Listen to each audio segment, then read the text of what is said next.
హరే హరే కృష్ణ. హరే కృష్ణ అందరికి. ఈరోజు లెవెల్ 2 భగవద్గీత క్లాసులకి మీ అందరికీ కూడా ఇస్కాన్ శ్రీ శ్రీ రాధా గోవింద ఆలయం తరపున స్వాగతం, సుస్వాగతం. హరే కృష్ణ. ఓం అజ్ఞానతిమిరాంధస్య జ్ఞానాంజనశలాకయా చక్షుర్మిలితం యేన తస్మై శ్రీ గురవే నమః. श्रीचैतन्यमनोभीष्टं स्थापितं येन भूतले स्वयं रूपः कदा मह्यं ददाति स्वपदान्तिकम्. वन्देऽहं श्रीगुरु श्रीयुतपदकमलं श्रीगुरून् वैष्णवांश श्रीरूपं साग्रजातं सहगण रघुनाथान्वितं तं सजीवं साद्वैतं सावधूतं परिजनसहितं कृष्ण चैतन्यदेवं श्रीराधा कृष्ण पादान् सहगण ललिता श्री विशाखान्वितांश.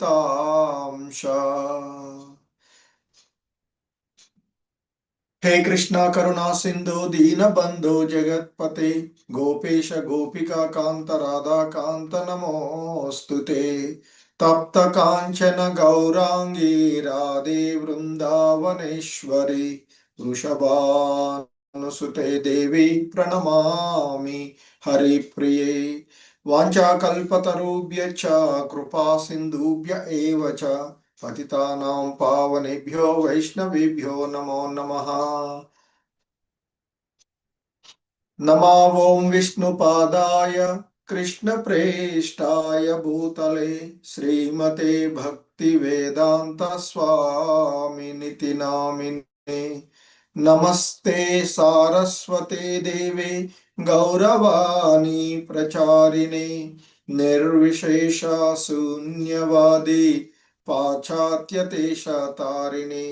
जय श्री कृष्ण चैतन्य प्रभु नित्यानंद श्री अद्वैत गदाधर श्रीवासादि गौर भक्त वृंद. हरे कृष्णा कृष्ण कृष्ण हरे हरे राम राम राम हरे हरे. हरे कृष्णा कृष्ण कृष्ण हरे हरे. हरे राम राम राम हरे हरे. హరే కృష్ణ. సో ఈరోజు మనము భగవద్గీత యథాతథంలోని 6వ అధ్యాయమైనటువంటి ధ్యాన యోగము అనేటువంటి అధ్యాయాన్ని ఈ లెవెల్ 2 క్లాసులలో చూస్తూ ఉన్నటువంటిది. సో ఈ ధ్యాన యోగం ఏదైతే ఉందో దీనిని ఆత్మ సంయమ యోగము అని కూడా పిలుస్తాము. ఈ అధ్యాయంలో యోగంలో అత్యున్నతమైనటువంటి భావన అయినటువంటి ఆ ధ్యాన యోగాన్ని గురించి, ఆ భావం ఏదైతే ఉందో దాన్ని ధ్యాన యోగం గురించి, మనసును జయించి స్థిరంగా ధ్యానంలో నిలిచి ఆ భగవంతుని యొక్క సాక్షాత్కారం ఏ విధంగా పొందవచ్చునో శ్రీకృష్ణ భగవానుల వారు ఇందులో తెలియచేసేటువంటి అంశాలను మనం చూస్తాం. ముఖ్యంగా ఈ ధ్యాన యోగంలో ఆయన అష్టాంగ యోగ విధానాన్ని గురించి మనకి తెలియచేసేటువంటిది. ముఖ్యంగా ఆ సాంఖ్యయోగి కర్మయోగి ఇద్దరు కూడా ఒకే లక్ష్యాన్ని కలిగి ఉన్నప్పటికీ కూడా మరి ఆ పనులను విడిచిపెట్టే సన్యాసి నిజమైనటువంటిది కాదు అని, ఫలాసక్తి లేకుండా కర్తవ్యాన్ని చేసేవాడే నిజమైనటువంటి సన్యాసి అనేది మనము పూర్వపు అధ్యాయంలో చూసినటువంటి అంశం. సో ఇక మరి ఇక్కడ ఆయన ఇంకా కొనసాగిస్తూ చెప్తూ ఉన్నటువంటి అంశాన్ని మనము ఇక్కడ చూస్తూ ఉంటాం. ముఖ్యంగా ఈ అధ్యాయంలో ఆయన అభ్యాసము, వైరాగ్యము, మనసును మనసు యొక్క స్వభావము అస్థిరమైనది, చంచలమైనటువంటిది కనుక దాన్ని నియంత్రించడానికి మనకి 2 విషయాలను గురించి ఈ అధ్యాయంలో ముఖ్యంగా చెప్తారు. ఒకటి అభ్యాసము, ప్రాక్టీస్. రెండవది వైరాగ్యము, డిటాచ్మెంట్ ఫ్రమ్ ద థింగ్స్, లేదా ఇంద్రియ భోగ వాంఛల నుండి వైరాగ్యాన్ని కలిగి ఉండడము అనేటువంటిది చెప్తూ ఉంటుంటారు. సో ఇక ఈ అధ్యాయంలోని మొదటి శ్లోకమైనటువంటి ఈ చూసినట్లయితే ఆయన చెప్తూ ఉన్నారు. ఇక్కడ శ్రీకృష్ణ భగవానుల వారు అంటూ ఉన్నారు, శ్రీ భగవానువాచ అనాశ్రిత కర్మ ఫలం కార్యం కర్మ కరోతి యః స సన్యాసీ చ యోగి చ న నిరగ్ని న చాక్రియః. సో ఈ శ్లోకం యొక్క భావము ఆ కృష్ణ భగవానులు వారు, శ్రీకృష్ణ భగవానులు వారు పలుకుతూ ఉన్నారు. ఎవడు తన కర్మఫలాల పట్ల ఆపేక్ష లేకుండా తన కర్తవ్యాలను ఆచరిస్తాడో అతడు సన్యాస ఆశ్రమంలో ఉన్నవాడు. ఎవడైతే కర్తవ్యాన్ని చేస్తూ ఫలాలపైన ఆసక్తి లేకుండా ఉంటాడో అతడే నిజమైన సన్యాసి లేదా నిజమైన యోగి. అంతేకాని ఆ అగ్నిహోత్రాది కర్మలను మానివేసినంత మాత్రాన అతడు మరి ఆ నిజమైనటువంటి సన్యాసి లేదా నిజమైనటువంటి యోగి కాడు అనేటువంటిది ఇక్కడ చెప్పబడుతూ ఉన్నటువంటి అంశము.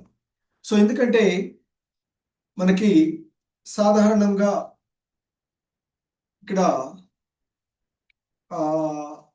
కొంతమంది మేము యోగంలో పరిపూర్ణతను సాధించాము అనేటువంటి భావనతో మరి వాటిని వదిలివేయడం, అంటే ఆ యోగాన్ని అగ్నిహోత్రాది కర్మలను మానివేసి మేము పరిపూర్ణతను సాధించాము అనేటువంటి చెప్పబడేటువంటి విషయాలు ఉండేటువంటి. ఎందుకంటే సన్యాసులు కొంతమంది తాము అన్ని భౌతిక కార్యాల నుండి ముక్తులమయ్యాము అని ఒక్కొక్కప్పుడు కృత్రిమంగా తలిచి వారు ఆ అగ్నిహోత్రాది కర్మలను మానివేయడం చేస్తారు అని చెప్తూ ఉంటుంటారు. మరి అటువంటి వారి యొక్క భావం ఏంటంటే ఆ నిరాకార బ్రహ్మంలో ఏకం కావడం గురించే వాళ్ళు ఆలోచిస్తూ ఉంటారు. కనుక అటువంటి వాడు మరి నిజమైనటువంటి యోగి లేదా నిజమైనటువంటి సన్యాసి కాడు, అంటే సన్యాస ఆశ్రమంలో ఉన్నటువంటి వాడు కాడు అని చెప్తుంటారు. అందుకే మనకి ఆ కృష్ణ భక్తి భావనలో ఉండేటువంటి వాడు స్వార్థరహితంగా కేవలము ఆ పూర్ణుడైనటువంటి కృష్ణుడి యొక్క ప్రీత్యర్థమే పనిచేస్తూ ఉంటారు. దీనికి మనకి చైతన్య మహాప్రభువుల వారు శిక్షాష్టకంలో చెప్తారు, నదనం న జనం న సుందరీం కవితాం వా జగదీశ కామయే మమ జన్మని జన్మనీశ్వరే భవతాద్ భక్తిరహైతుకీ త్వయి అని చెప్తారు. అంటే ఆయన అంటున్నారు మనకి ఇక్కడ, అంటే మనిషి ఎలా ఉండాలో చెప్తూ ఉన్నారు. ఓ జగదీశ్వర, ధనాన్ని కూడబెట్టాలని గాని, నా ధనం నా జనం, అంటే అలాగే సుందరమైనటువంటి స్త్రీలను భోగించాలి అని గాని నాకు కోరిక లేదు.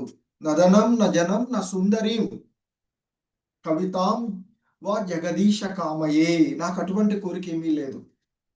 కానీ ఏం చెప్తున్నారు, మమ జన్మని జన్మనీశ్వరే భవతాదు భక్తి రహైతుకి త్వయి. కానీ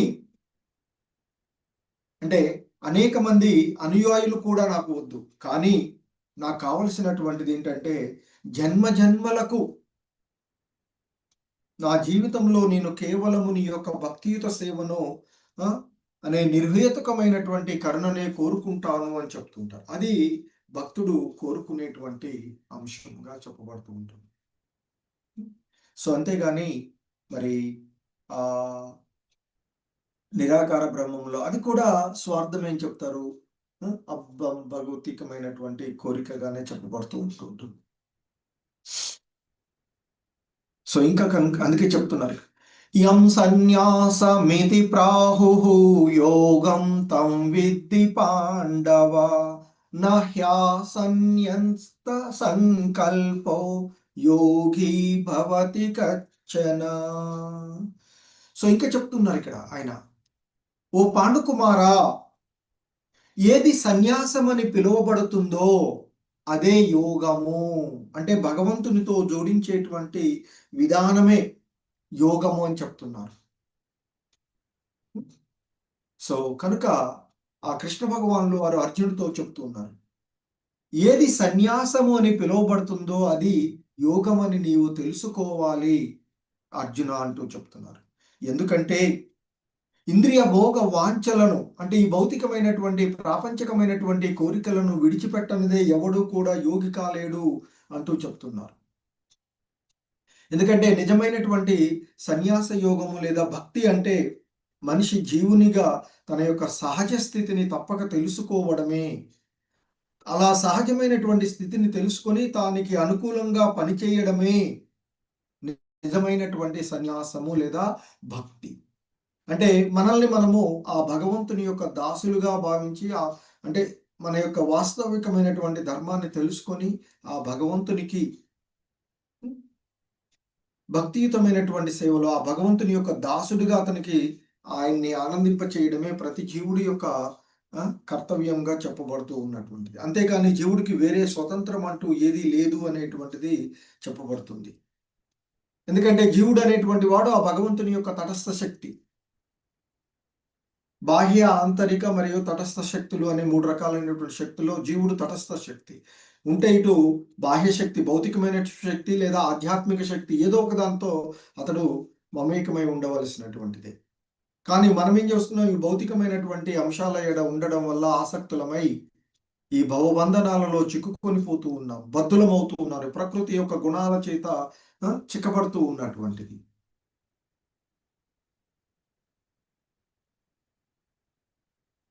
సో ఇంకా చెప్తున్నారు ఇక్కడ మనకి,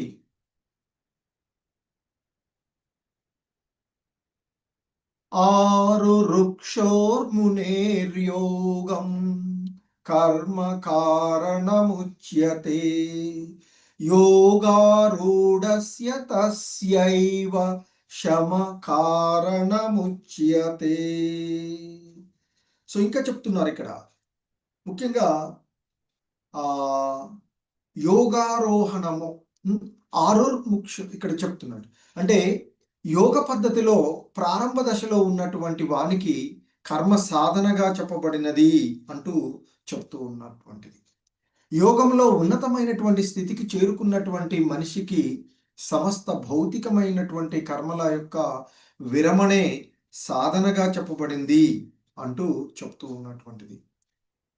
సో అంటే యోగ పద్ధతిలో మనము అంటే అష్టాంగ యోగ పద్ధతిలో ఆరంభ దశలో ఉన్నటువంటి వారికి కర్మలు చేయడం అనేది సాధనగా చెప్పబడినటువంటిదిగా చెప్తూ ఉన్నారు.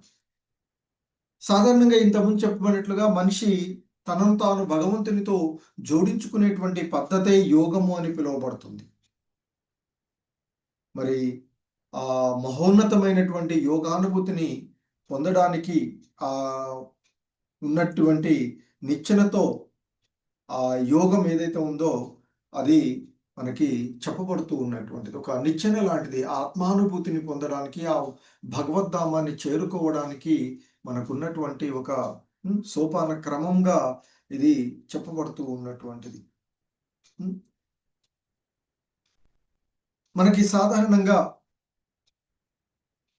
ఆ యోగం ఏదైతే ఉందో అది జ్ఞానయోగము, ధ్యాన యోగము, భక్తి యోగము అనేటువంటి 3 విభాగాలుగా పిలువబడుతూ ఉంటుంది. అలాగే ప్రారంభ దశలో ఉన్నటువంటి వాడు యోగా ఋక్షువు అని పిలువబడుతూ ఉంటుంటారు.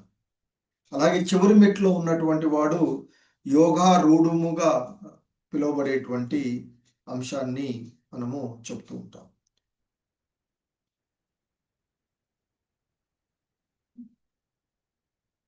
సో మరి భక్తి యోగము అది ఆ భగవంతునితో సంబంధంలో మన మనసుని, ఇంద్రియాలను నియంత్రించుకొని చేసేటువంటిది. అష్టాంగ యోగ విధానము మరి ఆ ఫలాసక్తిని వదిలివేసి ఇంద్రియాలను స్థిరపరచుకొని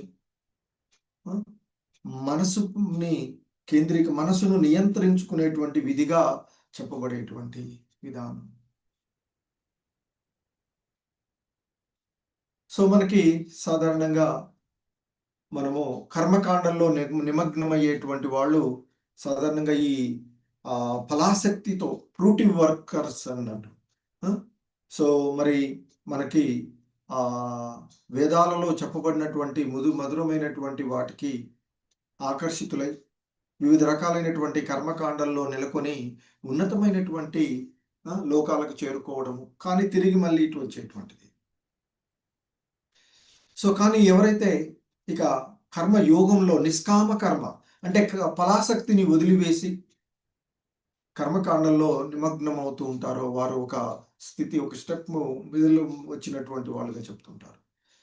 అలాగే ఆ కర్మలను అంటే నిష్కామ కర్మలు చేస్తూ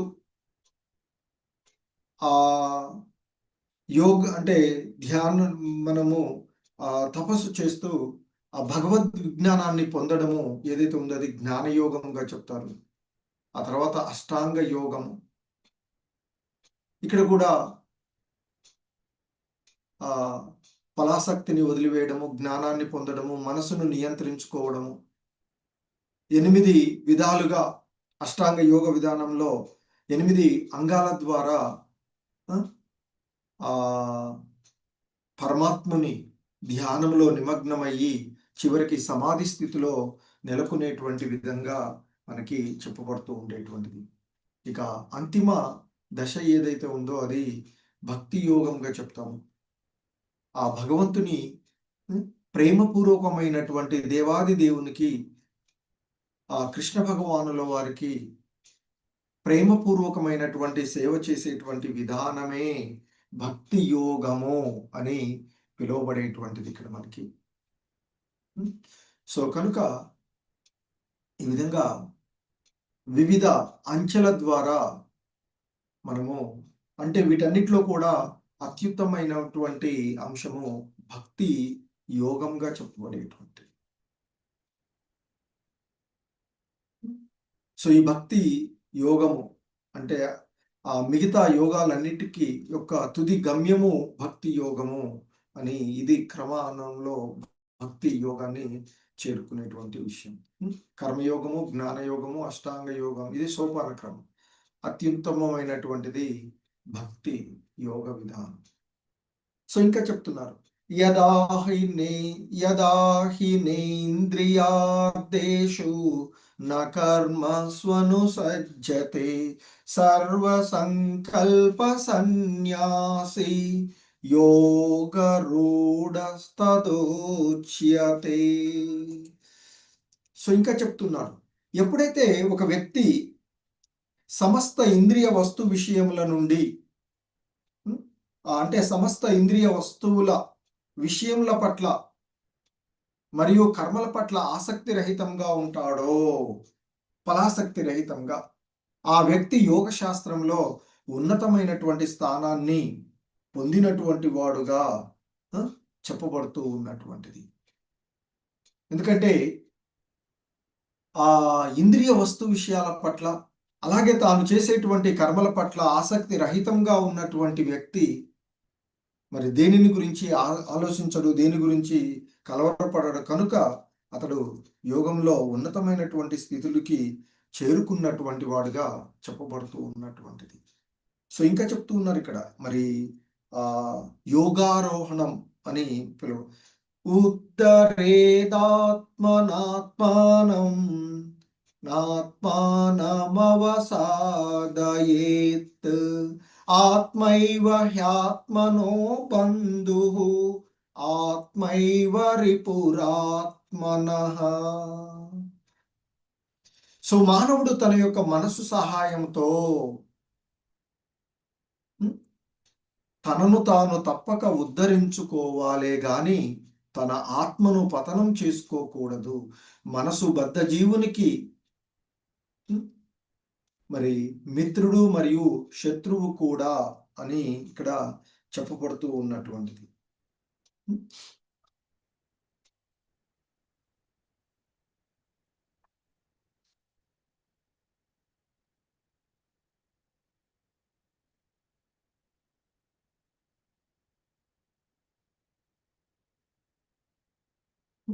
సో ముఖ్యంగా తన మనసును తానే మరి అదుపులో ఉంచుకోవాలి.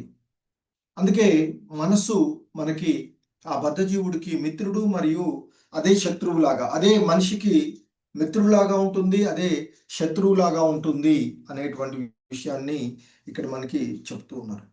ఎందుకంటే సాధారణంగా ఆత్మ అనేటువంటి పదాన్ని పరిస్థితులను బట్టి దేహమును, మనసును, ఆత్మను సూచిస్తుంది అని చెప్తూ ఉంటుంటారు. సో కాబట్టి మరి యోగ విధానంలో మనసు, ఆ బద్ధజీవుడు అనేవి ప్రత్యేకంగా ప్రధానమైనటువంటివిగా చెప్తూ ఉంటుంటారు. సో ఈ బద్ధజీవుడికి మనసు మిత్రుడుగాను లేదా శత్రువుగా కూడా పనిచేస్తూ ఉంటుంది. So is mind is a friend or enemy, అది కూడా మనపైనే డిపెండ్ అయి ఉంటుంది అని చెప్తుంటారు.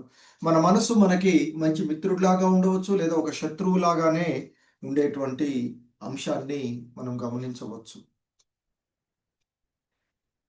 సో ఇక్కడ చెప్తున్నారు, బంధురాత్మాత్మనస్తస్య ఏనాత్మైవాత్మనా జితః అనాత్మనస్తు శత్రుత్వే వర్తేతాత్మైవ శత్రువత్. సో ఇక్కడ మనసును జయించిన వాడికి మనసే మిత్రులలో ఉత్తమము, కానీ అలా చేయడంలో విఫలమైనటువంటి వాడికి అతని మనసు ఒక పరమశత్రువు వలె పనిచేస్తుంది. అంటే ఎవడైతే తన మనసును ఆధీనంలో ఉంచుకోగలుగుతాడో వానికి ఆ మనసు ఒక మంచి మిత్రులాగా పనిచేస్తుంది, మిత్రులలోనే ఉత్తముడుగా పనిచేస్తుంది అని చెప్తున్నారు. కానీ ఎవడైతే మనసును తన ఆధీనంలో ఉంచుకోలేకపోతాడో, అంటే మనస్సు ఆధీనంలోనికి మనం వెళ్ళిపోతామో, అప్పుడు అది మనకు ఒక పరమ శత్రువులాగా పనిచేస్తుంది అనేటువంటి విషయాన్ని ఇక్కడ చెప్తూ ఉన్నారు. సో అంటే మనం మన యొక్క కర్మలను నిర్వహించడంలో మనసు మిత్రుడిగా చేసుకోవడము, అంటే మిత్రుడిగా చేసుకోవడానికి దానిని నియంత్రించడమే ఈ అష్టాంగ యోగ విధానం యొక్క ఉద్దేశ్యంగా చెప్తూ ఉంటుంటారు. సో అలా చేయడం ద్వారా అది మన మనసు మన యొక్క ఆధీనంలో ఉంటుంది.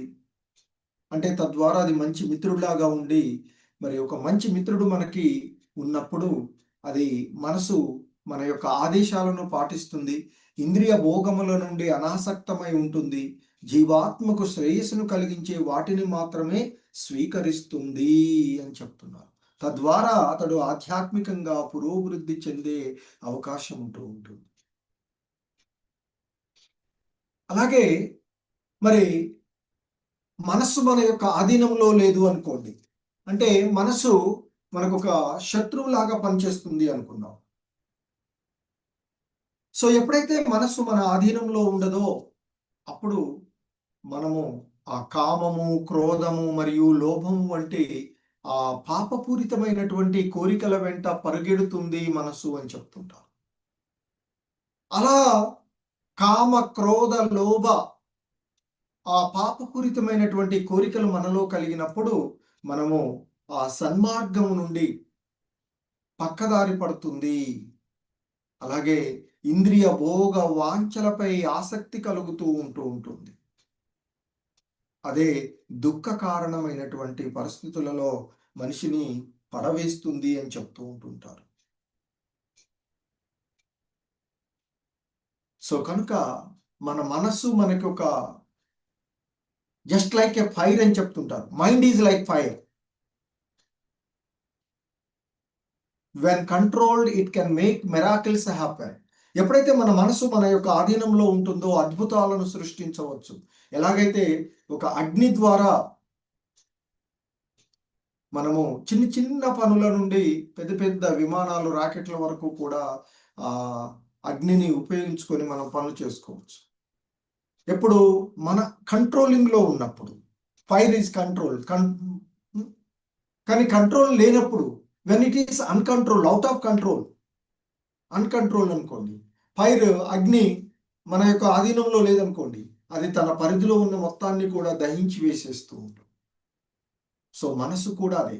మన ఆధీనం నుండి మనసు తప్పిపోయినట్లయితే అది సో ఇక అంతా కూడా ఇబ్బందికరమైనటువంటి పరిస్థితులను ఏర్పరుస్తుంది. సో కనుక ఇంకా చెప్తూ ఉన్నారు, జితాత్మన ప్రశాంతస్య పరమాత్మా సమాహితః శీతోష్ణ సుఖ దుఃఖేషు తథా మానాపమానయోః.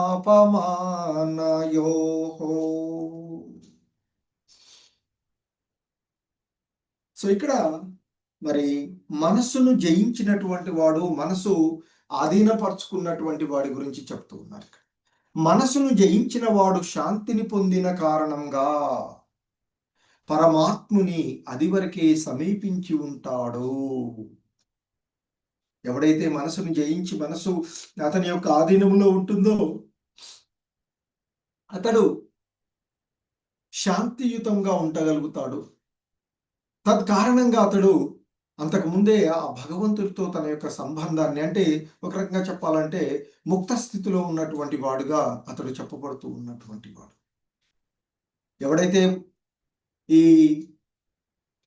మనసును జయించి శాంతిని పొంది భగవంతుని సమీపించి ముక్త స్థితిలో ఉంటాడో అటువంటి వాడికి సుఖదుఖాలు కానీ, లాభ నష్టాలు, మానవమానాలు, శీతోష్ణాలు అనేటువంటి అవన్నీ కూడా దేని గురించి కూడా అతడు సమత్వ భావంతో ఉంటాడు, సమానంగా వాటిని స్వీకరిస్తాడు అని చెప్తూ ఉన్నారు.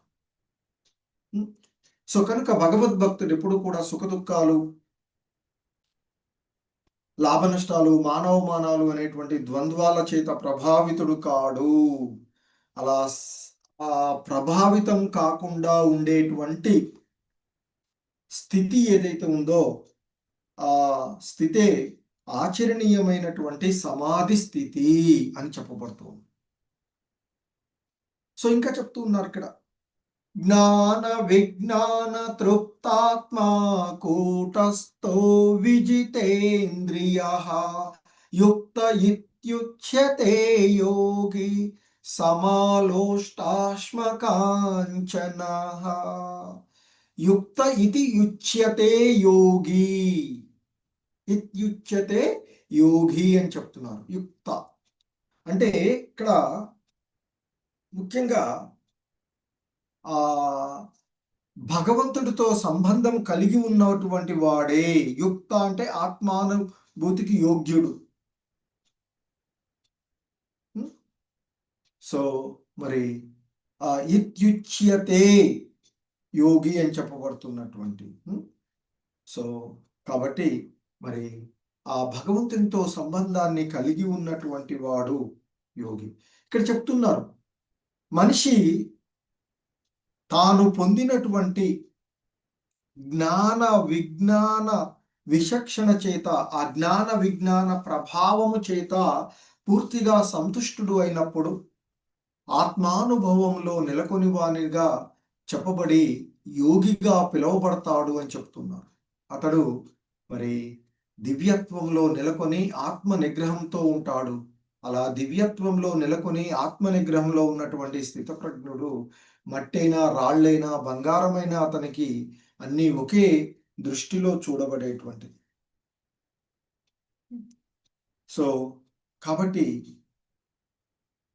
భక్తియుత భావనలో ఉన్నటువంటి వాడికి ఆ భగవత్ సంబంధమైనటువంటి విషయాలు తప్ప ఈ భౌతికమైనటువంటి విషయాలు ఏది కూడా అతనికి విలువైనటువంటిది కాదు. అది బట్టైనా, రాళ్ళైనా, బంగారమైనా అంతా అతనికి, ఎందుకంటే భౌతికమైనటువంటి విషయాల ఎడ అనాసక్తుడై ఉన్నటువంటి వాడు కనుక మనం చూస్తాము.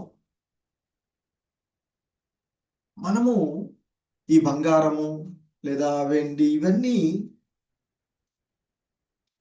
వాటి ఎడ ఆసక్తిని పెంచుకోవడం వల్ల, చిన్నపిల్లలు ఉన్నారనుకోండి, దాని గురించి తెలుసుకోవాలి, కానీ అది అక్కడ పడేసాం అనుకోండి, బంగారము ఉన్నది అనుకోండి, ఏది ఉన్నా అది దానికి అతని గురించి ఆపేక్ష లేకపోతే దాని గురించే పట్టించుకో. కానీ దాని యొక్క ఆపేక్ష పెరిగిందనుకోండి, సో వాటి వెంట పరిగెడుతూ ఉంటుంటాడు. మట్టి వేరు అని, రాళ్ళు వేరు అని, బంగారం వేరు అనేటువంటి భావనతో చూస్తూ ఉంటుంటారు.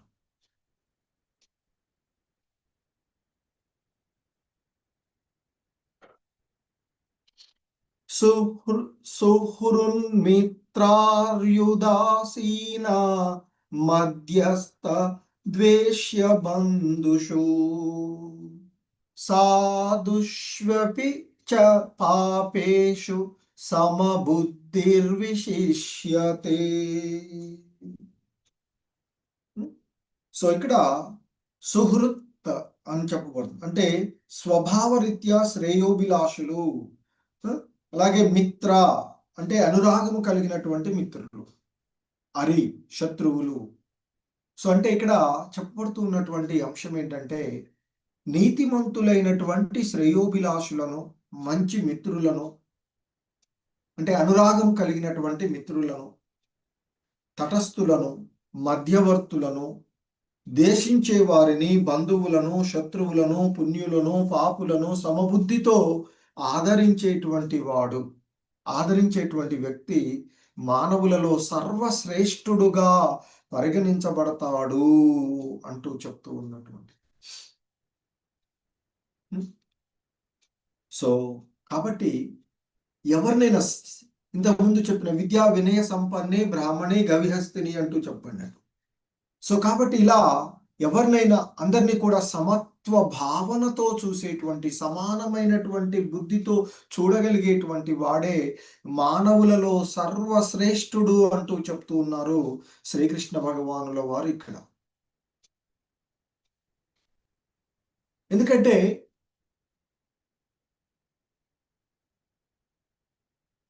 మన యొక్క మనసుకు 6 శత్రువులు అని చెప్తారు. ఈ 6 శత్రువులను ఎవడైతే జయిస్తాడో వాడే మనశ్శాంతిగా ఉండగలిగేటువంటి వాడు.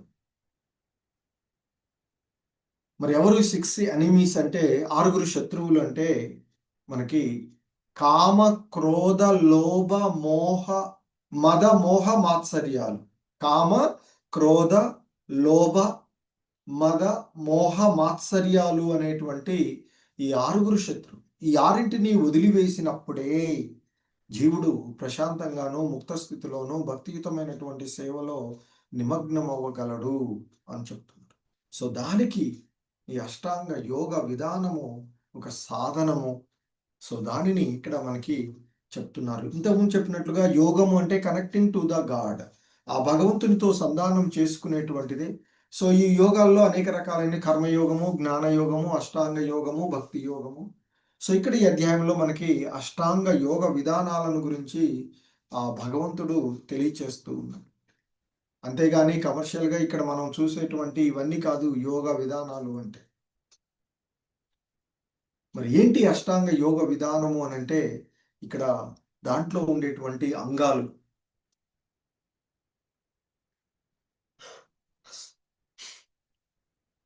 8 అంగాలను గురించి మనము చూసినట్లయితే ఆ అష్టాంగ యోగ విధానంలో యమ, నియమ, ఆసన, ప్రాణాయామ, ప్రత్యాహార,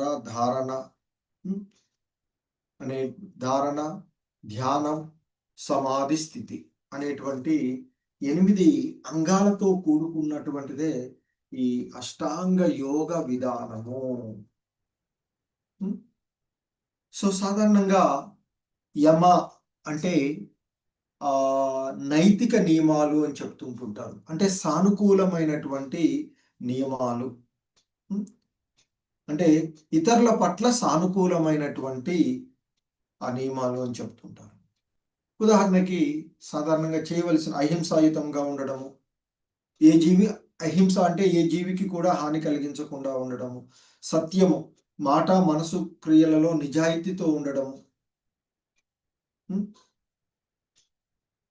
అన్యాదానాన్ని ఆశించకుండా ఉండడం, అలాగే ఇంద్రియ నియమము, శక్తి సంరక్షణ అంటే బ్రహ్మచర్యాన్ని పాటించడం,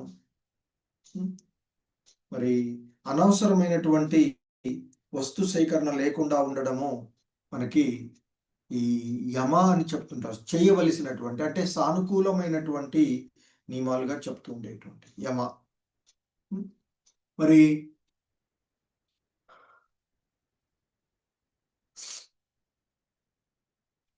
నియమాలు అంటే నియంత్రణ కోసం పాటించవలసినటువంటి వాటిని నియమాలుగా చెప్తూ ఉంటుంటారు.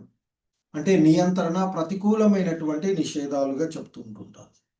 సో నియమాల్లో మనకి శౌచం, ఈ అంటే శుభ్రత్వం, బాహ్య ఆంతరిక శుభ్రత్వం. బాహ్య శుభ్రము మన స్నానం ద్వారా ఈ దేహాన్ని శుభ్రపరచుకుంటాం. ఆంతర్గతంగా ఉండేటువంటి శుభ్రత్వము భగవన్నామస్మరణ. ముఖ్యంగా ఈ కలియుగానికి ఆ భగవంతుని యొక్క నామాలను నిరంతరం స్మరిస్తూ హరే కృష్ణ హరే కృష్ణ కృష్ణ కృష్ణ హరే హరే, హరే రామ రామ రామ హరే హరే అంటూ రోజుకి 16 మాలలు ఆ భగవన్నామ స్మరణం చేయడం, జపం చేయడం.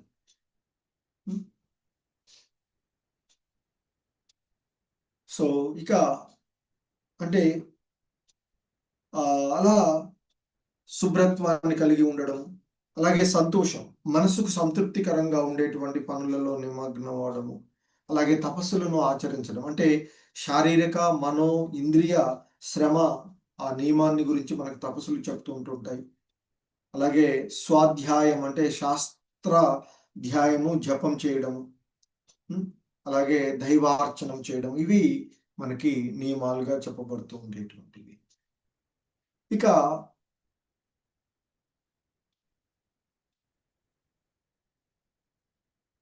ఆసనం,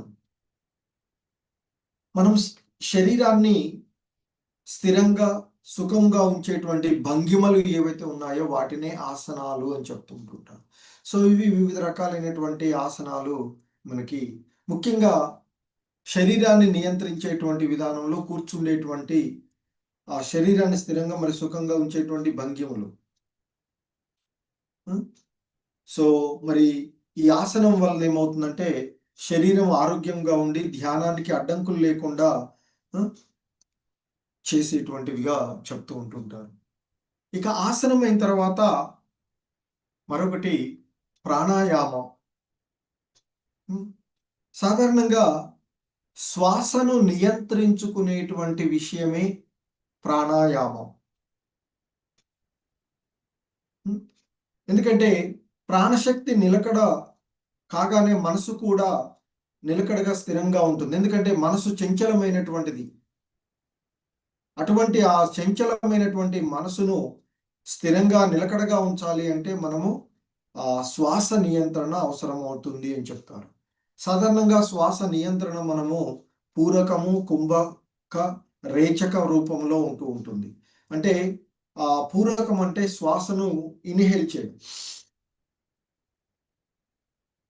అలా శ్వాసను తీసుకొని ఆ తర్వాత కొంతసేపు లోపల ఉంచేసి అన్ని భాగాలకు వాయువు అందే విధంగా చేయడం, దాన్ని కుంభకము అంటారు. తదుపరి లోపల ఉన్నటువంటి వాయువును బయటకు వదిలేసేటువంటి విషయం ఏదైతే ఉందో అది రేచకం. అంటే పీల్చడం, కొద్దిసేపు ఉంచుకోవడం, మళ్ళీ బయటికి అని వదిలేసేటువంటి. సో అది శ్వాస నియంత్రణ. ఆ శ్వాస నియంత్రణ చేసుకోవడం ద్వారా మరి మనసు నియంత్రణ అవుతూ ఉంటుంది అని చెప్తూ ఉంటుంటారు. అలా ఎప్పుడైతే ఆ ప్రాణశక్తి శ్వాస నిలకడగా నియంత్రణకు వస్తుందో అప్పుడు మనసు కూడా నియంత్రణలోకి వస్తుంది. మనసు నియంత్రణ ఇంతకుముందు మనం చూస్తాం.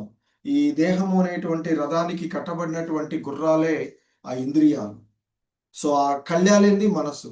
సో మనసు ఎప్పుడైతే ఉంటుందో అంటే ప్రాణాయామం ద్వారా మనసు స్థిరమవుతుందో అప్పుడు ఇక మనము ఇంద్రియాలను ఉపసంహరించుకోవడం చేస్తాం. ఇంద్రియాలను ఆధీనంలో ఉంచుకోవడం జరుగుతూ ఉంటుంది. దానినే ప్రత్యాహారం అని చెప్తారు, ఇంద్రియాల ఉపసంహరణ. ఎందుకంటే ఈ బయట ఉన్నటువంటి బాహ్యంగా అనేకమైనటువంటి విషయాలను గురించి మనము ఉపసంహరించుకోవాలి అని చెప్పబడుతూ ఉంటుంటుంది. దీనికి మనకి ఇంతకు ముందు కూడా వచ్చింది. తాబేలు తన అవయవాలను లోపలికి లాగుకునేటువంటి విధంగా మన చుట్టూ ఎన్నో విషయాలు ఉన్నప్పటికీ కూడా వాటన్నిటి నుండి కూడా వాటికి అనాసక్తులమై ఉండాలి అనేటువంటిది మనకి ఆ ఇంద్రియాలను ఉపసంహరించుకునేటువంటి విషయం. అలాగే ధారణం. సాధారణంగా ధారణం అంటే మనస్సును స్థిరంగా ఉంచుకోవడం, మనసును నియంత్రించుకోవడం, మనసు యొక్క శోషణను పరిష్కరించుకోవడం. సో అంటే మనము ఒక భగవంతుని యొక్క దివ్యమైనటువంటి శ్యామ సుందర రూపాన్ని ఆ విష్ణు రూపాన్ని మనసులో స్థిరపరచుకొని ఆయన పైన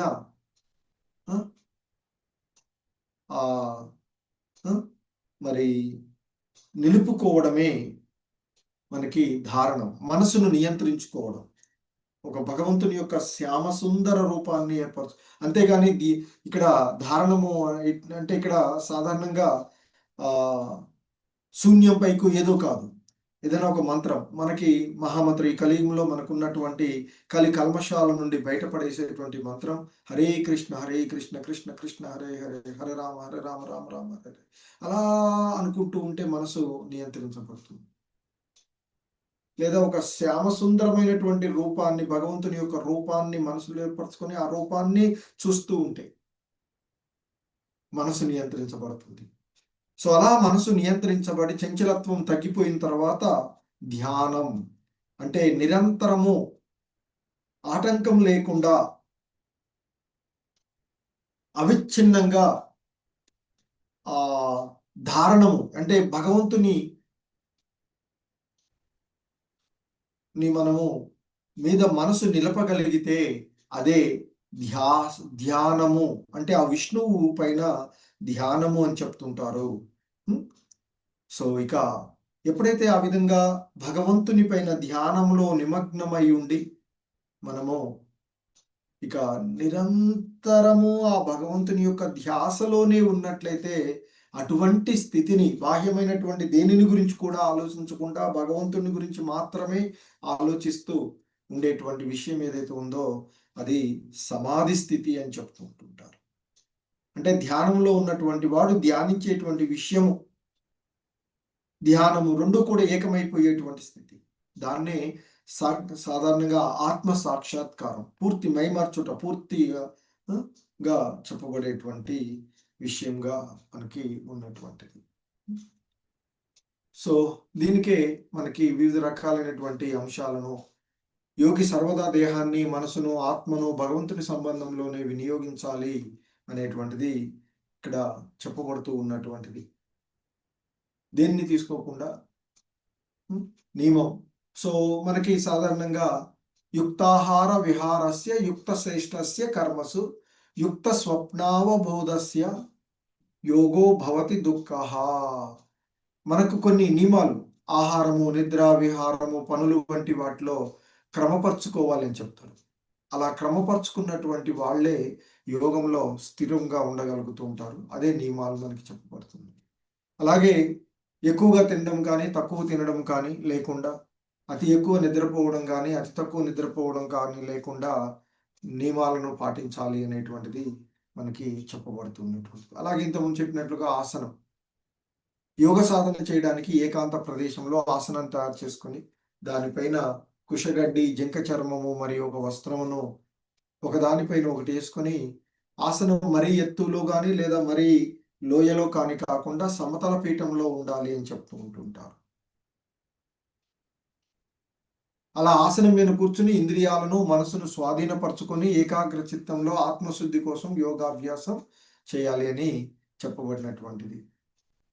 సో ఆసనం ఎలా ఉండాలి అనేటువంటిది ఇంతకుముందు కూడా చెప్పుకున్నాము. ఒక స్థిరమైనటువంటి దాంట్లో కూర్చోవడం వల్ల అది యోగంలో నిమగ్నం అవ్వడానికి దోహదపడుతూ ఉండేటువంటి అంశం. సో ఆ తర్వాత ఆసనం తర్వాత ప్రాణాయామము ఇంతకుముందు చెప్పుకున్నట్లుగానే లోనికి వచ్చేటువంటి శ్వాస, బయటకు వచ్చేటువంటి వెళ్ళే శ్వాసను యజ్ఞంగా సమర్పించడం.